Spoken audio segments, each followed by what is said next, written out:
Hey, salut à tous, c'est Master Boogle. T'as pas connu ça? C'était les fous du volant. Parce qu'aujourd'hui, pour la première review de la chaîne, on parle volant.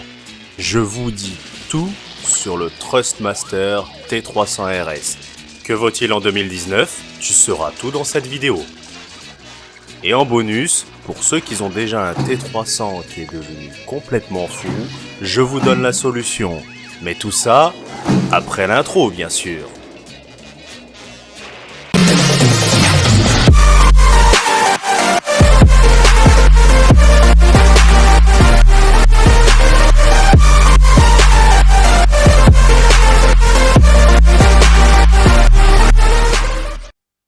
Alors, ce qu'il faut savoir pour comprendre, c'est que le T300, déjà, il a plusieurs variantes marketing.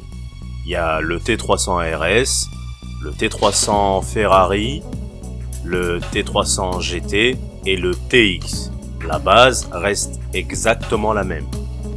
Le reste, c'est des accessoires. Ouais, tu vois, je t'ai dit que t'allais apprendre des trucs ici. Alors, le T300 RS est le modèle classique sorti à l'époque à cheval entre la PS3 et la PS4. Le T300 Ferrari, un petit peu après pour les fans de Ferrari. Et puis, un cheval noir sur fond jaune, ça fait vendre. Pourquoi se priver? Et le TX pour la Xbox, avec sa réédition 3 pédales. Et le T300 RS GT, c'est juste une réédition également avec un nouveau pédalier avec embrayage, un logo Gran Turismo et un nouveau carton blanc. Tu me suis? Allez, unboxing.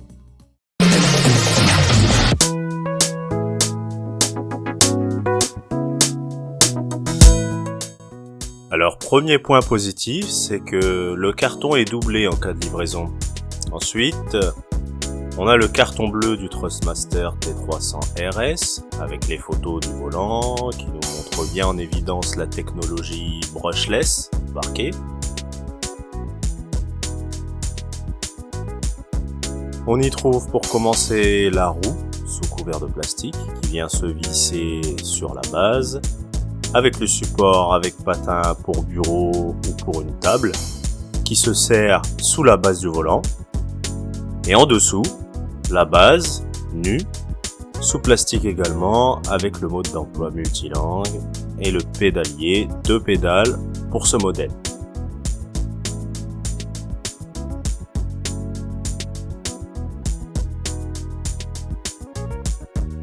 Est-ce qu'il est important d'avoir 3 pédales? On en parle après.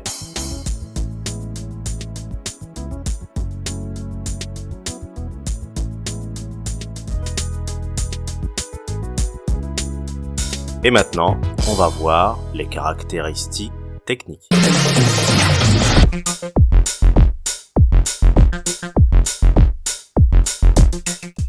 Le T300 RS est un volant à retour de force équipé d'un moteur brushless, courroie et galet qui permet une rotation à 1080 degrés, donc 3 tours complets. Il mesure 32 cm de long et 22 cm de haut et pèse la bagatelle de 4,75 kg.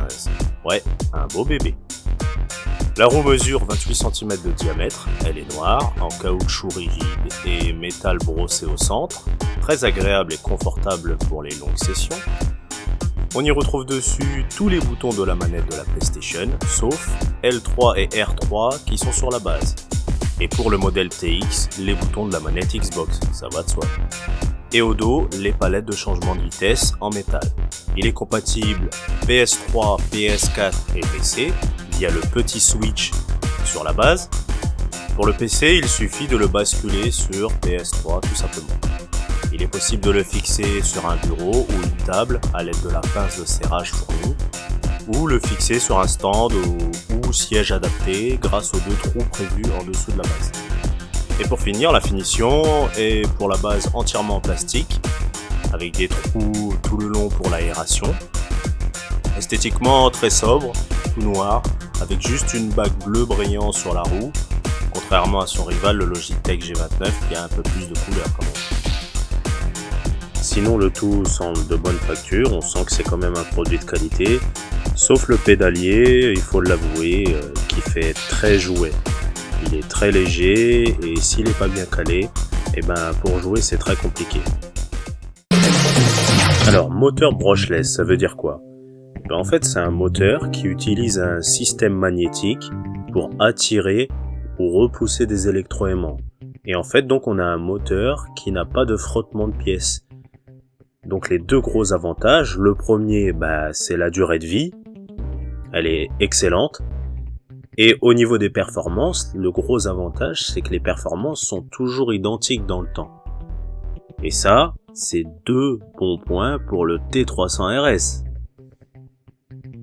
Bon, en général, on appelle ça un moteur industriel parce que il n'y a pas d'usine aujourd'hui qui n'utilise pas de moteur brushless pour ces machines. Et bon, le T300 RS n'a pas besoin de tourner non-stop d'un côté. C'est pour ça qu'il utilise aussi deux courroies et des galets pour le changement de direction. Ça va de soi. Et donc, c'est ce système qui crée le retour de force. Bon, tu commences à comprendre où je t'ai perdu, l'ami. Bon, l'essentiel, ce qu'il faut retenir, c'est que c'est un moteur qui tourne sans frottement, donc la durée de vie excellente et les performances toujours les mêmes dans le temps. Bon allez, passons à l'installation.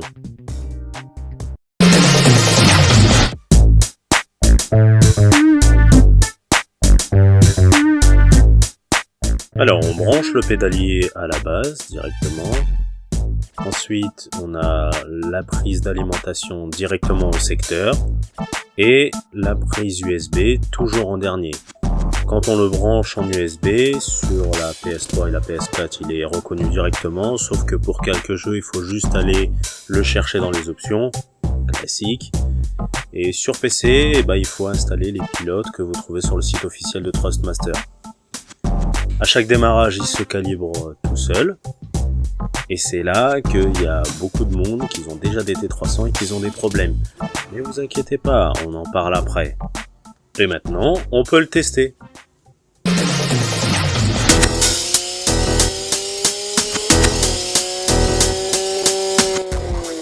Alors le T300 RS, c'est un volant qui est très agréable. Très fin dans ses réponses, c'est pas brutal. On sent qu'il y a beaucoup d'étages de puissance. Dès les premiers tours de roue, on sent la précision dans les mains. Plutôt silencieux les premières minutes. Le bruit de la rotation du volant n'est pas très gênant. Mais à partir d'une demi-heure de jeu, on entend le ventilateur qui se met en route. Comme un petit ventilateur de PC par exemple, ou d'une console. Donc rien de bien méchant. Le revêtement du volant, il est très confortable. Ça va, ça s'accroche bien, et puis on transpire pas des mains, même avec des longues sessions de jeu. Par contre, les boutons sont quand même un petit peu durs à enfoncer. Et pour le pédalier, ce qu'il faut savoir sur le pédalier, avec ou sans embrayage. Il n'y a que deux situations où vous avez besoin d'embrayage dans un jeu. Soit pour conduire des voitures d'un certain âge, avec boîte de vitesse manuelle, ou bien pour faire du drift. Sinon, franchement, on s'en passe sans problème. Sachant que la plupart des voitures récentes, à partir des années 2000, les voitures de sport, les voitures de F1, de LMP1, LMP2, etc., ce sont des voitures à palettes qui utilisent que deux pédales. Donc avoir une pédale d'embrayage, en fait, on s'en sert très rarement. À part si vraiment on aime les anciennes voitures. Moi ça m'arrive de temps en temps, mais pas toujours. C'est pour ça qu'il faut se poser deux questions quand vous achetez un volant. La première, c'est quel genre de voiture vous voulez conduire. Et la deuxième, à quelle fréquence vous comptez jouer avec. Si c'est une fois de temps en temps, visez absolument un pédalier à 3 pédales, ça ne sert pas à grand chose. Par contre, si vous voulez vraiment vous mettre dans le sim racing à fond, oui d'accord, un pédalier à 3 pédales pour l'immersion, le réalisme, il n'y a pas de souci. Voilà pour mes impressions générales. Maintenant, parlons des choses qui fâchent du T300 RS. Alors on a parlé du moteur brushless, un moteur sans frottement qui utilise un système magnétique. Et le problème d'un système brushless justement, c'est que ça génère de la chaleur. De l'électricité, un champ magnétique, oui ça génère énormément de chaleur. Et justement le problème du T300 RS, c'est son système de refroidissement. À l'intérieur, il est refroidi uniquement par un mini ventilateur. Et c'est pas assez, parce que le volant, quand il se met à chauffer, s'il est mal refroidi, c'est l'électronique qui en prend un coup. Et c'est souvent la raison pour laquelle il y a des problèmes de recalibrage, il se dérègle, etc. J'en ai eu 3 des T300 RS jusqu'ici. Et justement, vous voyez qu'il y en a certains sur internet qui l'ouvrent carrément pour changer le ventilateur. Parce qu'ils ont compris que c'était un réel problème dessus. Voilà d'où vient la plupart des problèmes de calibration, de déréglage et de dysfonctionnement du T300 RS. Alors qu'est-ce qui se passe ? Au début, quand il va se calibrer au démarrage, il va être légèrement décalé. Bon, c'est pas gênant au début. Mais après, voilà ce qui se passe. Et là, c'est le drame. Ouais, là, je peux vous dire qu'on est triste. Mais vous inquiétez pas, j'ai peut-être la solution pour vous après. Restez jusqu'au bout. Bon, après, la deuxième chose que je pourrais lui reprocher, c'est la taille de sa roue, 28 cm. C'est moyen. Et la troisième chose que je lui reproche, c'est son prix. Sachez que le T300 au début était proposé à 399 €. Le prix de la PS4. D'ailleurs, le site officiel le propose toujours à 349 €. Bon, quelques clics, on le trouve à 249 €. Et pour ceux qui veulent absolument la version avec embrayage, c'est plus de 300 €. Et c'est quand même un sacré billet. D'où la question, si vous voulez acheter un T300 RS, réfléchissez bien si vous voulez vraiment jouer au jeu de simulation. Sinon, c'est pas rentable du tout. En conclusion, est-ce que je vous recommande le T300 RS en 2019 ? Oui, parce que c'est un très bon volant malgré tout. Si je dois le comparer justement à son concurrent direct, le Logitech G29, oui, l'immersion est meilleure sur le T300 RS parce qu'il est plus précis, les vibrations sont plus fines, il y a beaucoup plus d'étages de puissance, et donc c'est beaucoup plus agréable en course, ça c'est sûr. Sauf que il faut quand même surveiller la chauffe, il faut faire des pauses régulièrement. Et si vous comptez vraiment acheter le T300 RS, je vous conseille vivement d'attendre une promotion. Vu le prix, c'est un sacré investissement.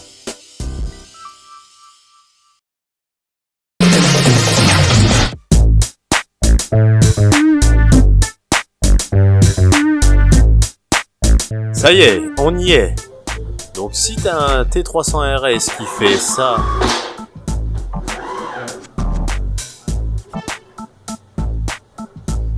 ou ça, et qui devient complètement fou quand tu le branches, j'ai peut-être une solution pour toi. Mais pour tous les autres qui ont peut-être des T300 RS qui ne fonctionnent plus du tout, c'est-à-dire que quand vous le branchez, il ne se passe plus rien du tout, ne cherchez pas, c'est que la carte électronique à l'intérieur, elle est cramée. Et pour ça, je peux rien faire pour vous. Alors, pour les premiers, ce qu'il faut savoir, c'est que les problèmes de calibration sur T300 RS sont très récurrents. Et c'est ça qui rend progressivement le volant inutilisable. La première chose à faire, c'est d'essayer de le bloquer dans un sens, puis vous branchez la prise USB. Normalement, il doit se calibrer normalement. Si c'est pas le cas, aidez-le un petit peu en le freinant avec votre main. Si les résultats sont pas concluants, on passe à la deuxième solution. Pour la deuxième solution, il vous faut un PC. Sur le PC, vous branchez le T300 RS. S'il veut pas s'arrêter au calibrage, vous l'arrêtez avec votre main, vous inquiétez pas, il n'y a pas de problème. Normalement, si vous le tenez 1 à 2 secondes, il va s'arrêter tout seul. Dès qu'il s'arrête, vous allez sur le menu de contrôle de périphérique du T300 RS. Vous cliquez sur vérifier les mises à jour. Et ensuite, il vous faut aller télécharger un petit soft. Ce petit soft, c'est tout simplement le logiciel de réinitialisation du calibrage de l'atelier de Trustmaster. Il se trouve à un seul endroit sur internet. C'est dans une discussion sur un forum. Et t'inquiète pas, je te donne le lien dans la description. Laisse un pouce bleu tant qu'on y est. Donc vous allez sur cette discussion, vous cliquez ici, vous téléchargez le petit soft et vous démarrez le petit logiciel. Vous cliquez sur démarrer et là votre volant va jouer de droite à gauche jusqu'à s'arrêter à la fin avec normalement le message OK. Ça veut dire que la réinitialisation de votre T300 a été remise à 0. Et là normalement, youpi, votre T300 RS refonctionne comme avant. Voilà, cette review est terminée, j'espère que ça vous a plu. Si vous avez des commentaires ou des questions, c'est en bas de la vidéo. Laissez un pouce bleu si ça vous a plu. Abonnez-vous si vous ne voulez rien rater de la chaîne. Et partagez un max. Allez, à plus!